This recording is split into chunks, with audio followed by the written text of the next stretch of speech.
D C cage کی جانب سے تربت سے باہر تیل کی ترسیل پر پابندی اور تیل بردار گاڑیوں سے مبینہ طور پر بھتہ وصولی کے خلاف جامعہ مالکان کا خوزدار پریس کلب کے سامنے احتجاج۔ مظاہرین کا کہنا تھا کہ ضلعی انتظامیہ کیچ بارڈر سے ٹوکن کے نام پر پیسے لیتے ہیں۔ روزانہ 600 گاڑیوں سے کروڑوں روپے لیے جاتے ہیں، جبکہ ہم اپنے بچوں کا پیٹ پالنے کے لیے روزگار کر رہے ہیں اور چھوٹے کاروبار میں 5000 لیٹر تک وزیر اعلیٰ بلوچستان نے اجازت دی ہے۔ گزشتہ 4 دن سے ہماری گاڑیاں بند ہیں اور ہمیں کاروبار کرنے نہیں دیا جا رہا۔ بت انتظامیہ دا پنچ دیان زمباد گاڑی چونکا بند کرے نے اور ڈبل چوکیا سلو کو نئے ہچو یعنی افت سہولت سفق اور اونا انا دے ہیت کیے دا گاڑی دیر پیٹرول تربت پیٹرول مہنگا مرے اونا وجہ دا دفق وجہ تنا دے کے 2.5 لکھ مسلک ٹوکن فی گاڑی نہ اونا وجہ دا دے نن دے پانے خوینا نن اوران گزارش کینا کہ بھئی دا تربت خضدار سوراب کلا دا اصلاح کو دافتے ٹی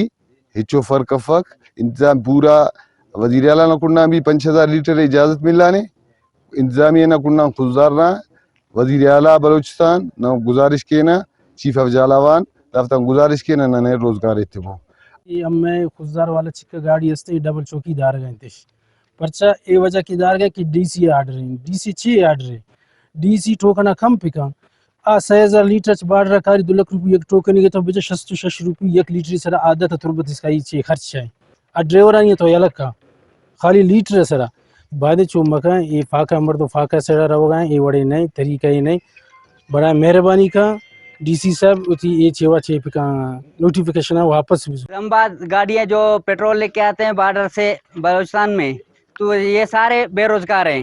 ایسے نہیں کو کوئی ملازم ہے، سارے بے روزگار ہیں، اپنے بچوں کے لیے جو ہے نا روزی روٹی کے لیے یہاں سے در پدر خوار ہو کے جاتے ہیں وہاں سے لینے، لیکن وہاں ٹوکن 2.5 لاکھ روپے ایک گاڑی سے ٹوکن لیتے ہیں۔ یہ ٹوکن کے پیسے کہاں جاتا ہے؟ آیا یہ پاکستان کے خزانے میں جاتا ہے؟ ان کے لیے یہ 2.5 لاکھ روپے حلال ہے اور یہ بچوں کے لیے 5 روپے کماتے ہیں، یہ ان کے لیے حرام ہو گیا ہے۔ خدا را اس طرح نہیں کرے، یہ جو ہے نا بے روزگاری کی وجہ سے لوگ فاقے پہ آئے ہیں۔ مظاہرین نے مطالبہ کرتے ہوئے کہا کہ وزیر اعلیٰ Balochistan chief secretary Balochistan D C Kech کے خلاف محکمانہ کارروائی کریں اور بارڈر سے منسلک کاروباری افراد کو روزگار کرنے دیا جائے۔ آخر میں مظاہرین نے ڈی سی آفس خضدار کے سامنے مظاہرہ کیا۔ رپورٹ مرتضی بلوچ، وش نیوز، خضدار۔